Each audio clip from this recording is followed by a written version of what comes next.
Pakistan cricket board की जानिब से न्यूजीलैंड के खिलाफ सीरीज के लिए बैटिंग कंपनी को दोबारा स्पॉन्सर्स देने का मामला कौमी असम्बली की कायमा कमेटी बराए बैनुल सूबाई राब्ता में पहुंच गया। चेयरमैन नवाब शेर वसीर की ज़ेर सदारत कौमी असम्बली की कायमा कमेटी बराए बैनुल सूबाई राब्ता का इजलास हुआ, जिसमें पाकिस्तान क्रिकेट बोर्ड PCB का बैटिंग कंपनी को दोबारा हायर करने का मामला भी उठाया गया।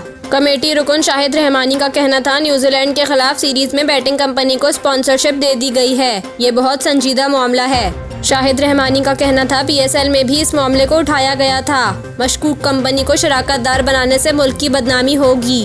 उन्होंने कहा कि PCB ने कमेटी इजलास में इंक्वायरी करने का वादा किया था। PCB ने इंक्वायरी करने के बजाय दोबारा स्पॉन्सरशिप दे दी। याद रहे कि पाकिस्तान सुपर लीग के दौरान भी स्टेट बैंक की जानिब से सट्टे के ब्रांड की तशहीर पर तशवीश का इजहार करते हुए इसे कौमी कवानीन के मुनाफी करार दिया गया था।